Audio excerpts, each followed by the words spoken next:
先和大家磕一个啊，最近流量比较抽象，所以本来就看的不多的后勤演变就搁了一阵。另外一堆朋友问我为什么不针对巴以做个视频聊聊啊，我的回答是我不熟，所以没有必要做。硬说的话就一句话，虽然大家对于巴勒斯坦联合突击部队有很大的信心，而且最近在接近战中取得了一定的成绩，但是西安主义者们在占有绝对资源、地缘和体量优势的前提之下，在单纯的战略和政策的角度上，和去年闪击碰壁转消耗的俄罗斯一样，有充分的时间与部队和战术进行调整。所以结论就是，恳请各位不要盲目乐观，看得清、想得多、坐得住。OK，以上。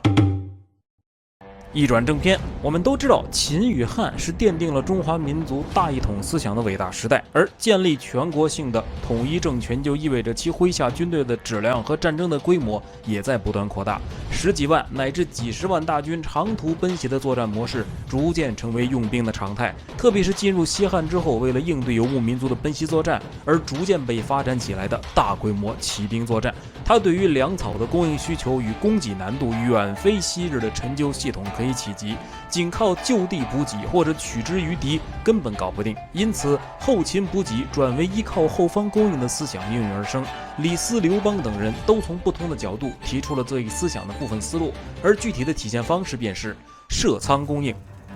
这个概念用白话解释就是由国家在战略要地或主要作战方向上设立仓来囤聚粮草，待作战期间则以仓为后勤节点组织前送。为此，秦在秦律中专设了仓律，来对建仓治谷予以规范。这些大型的粮仓在打击匈奴的战争之中发挥了重要作用。这套系统是如此的成功，以至于到西汉时又得到了进一步的完善、发展与运用。首先，西汉政府按照地方行政等级，也就是国家到郡县来设置仓。国家级的粮仓主要设置于内地，如成都附近便有白地仓，京师也有太仓。这些仓一般由被称为大司农的官吏掌管，而郡县级的粮仓主要由少储、水衡等农官负责设置，称之为农仓，而管理者也被称之为仓长。到了汉宣帝时，大司农中丞耿寿昌又提出了被称为长平仓的新制度，也就是在边郡设置粮仓，以供边军使用。这套体制的建立，有力地保障了汉时的大规模长途奔袭作战。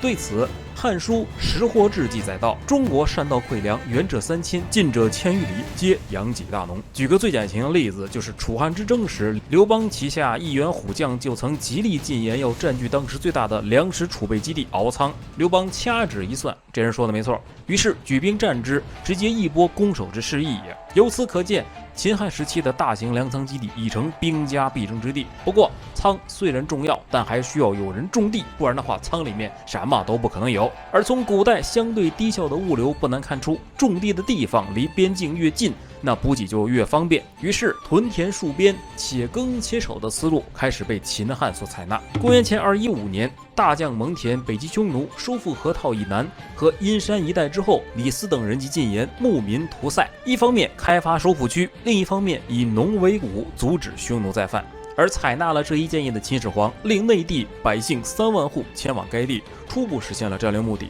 之后的西汉初期，政治家赵错继续提出屠民治塞、寓兵于农、屯田自己的主张。他指出，令远方之族守塞，一岁而耕，而不知胡人之能，不如选长居者，家事田作，且以备之。这一思路被汉景帝所采纳，于是汉朝开始在西北边疆移民戍边。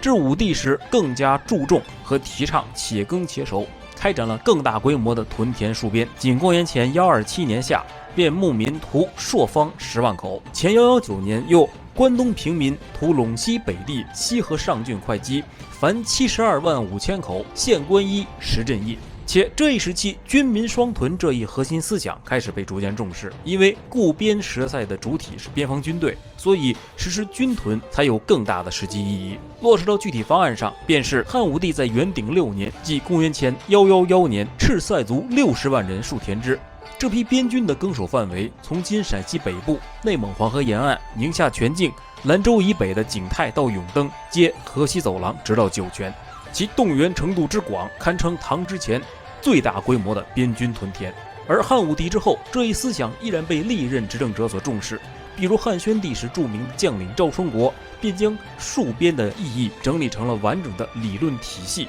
指出留屯以为武备，因田治谷，威德并行，屯田内有王费之力，外有守御之备，促进了军屯的进一步发展。这套思想的影响十分广大，以至于断汉维新的王莽也对其倍加推崇，并任命尚书大夫赵显为田河将军，率族赴北部边疆垦田戍守。可以说，秦汉时期屯田戍边思想的实施与贯彻，有效地解决了戍边军对粮草的就地供应问题。此后历朝历代亦多有效法，且不仅国内用，国外也用。比如当下这套帮不是人让用的炉火纯青的以色列，点中点直，军民并屯，双屯齐下，你中有我，我中有你，把你赶出去之后，便只剩下了我，如此相似又如此不相似。正如我讲以色列，我啥都没讲，又都讲了，你说怪不怪？而有了仓，有了重，下一步就是提升机动性，也就是搞马政。秦汉时期的马政被列为国之大计，他们有效地加快了秦汉时代骑兵发展的步伐。其中以纠元律等法令为起源，提出了马匹放牧、调教、管理等方面的思想和主张。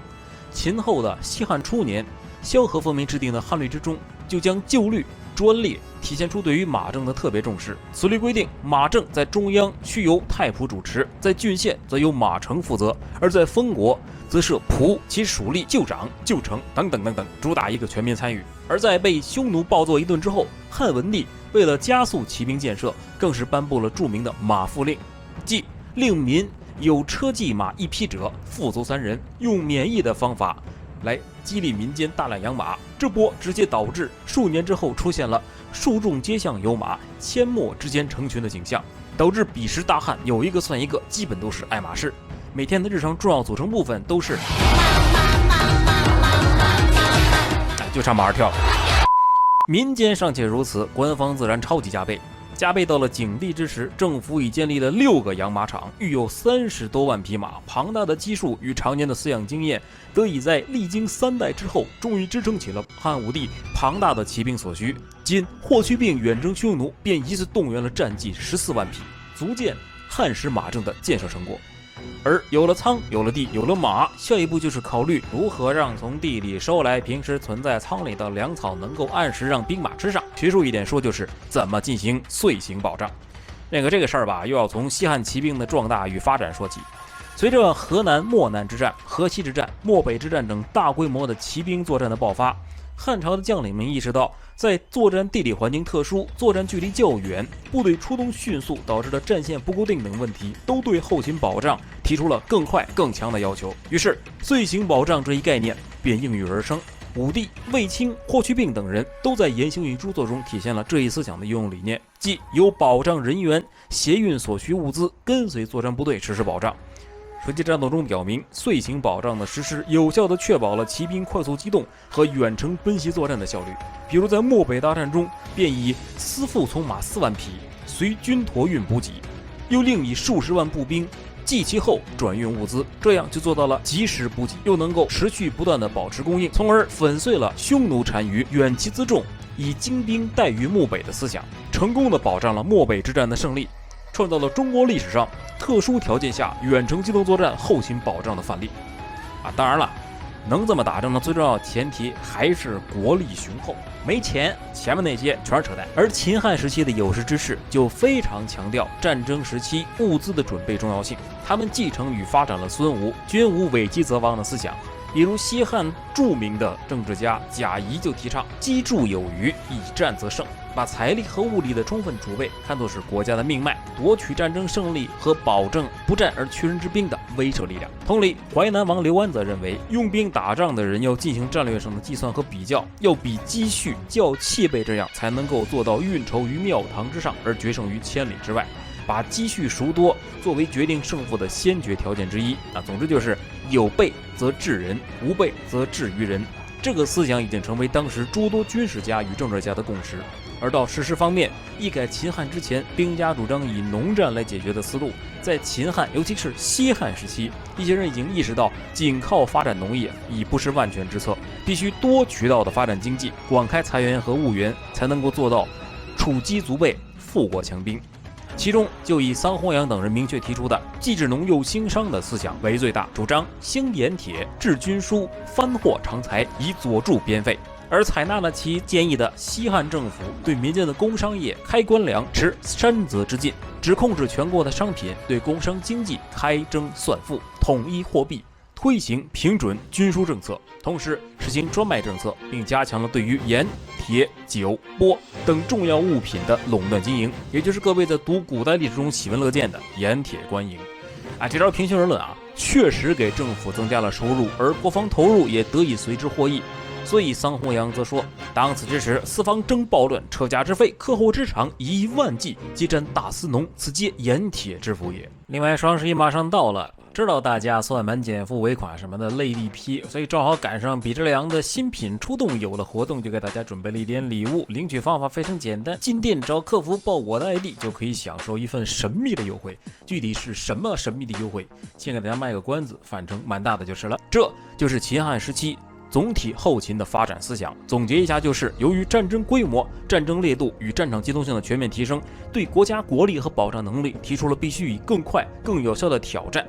于是，针对这个情况，秦汉政府对自己的财务与保障系统进行了全面的升级。那么，在这条大主线之下，那些著名的历史人物们又提出了哪些细节与分支呢？这就是下期视频的内容了。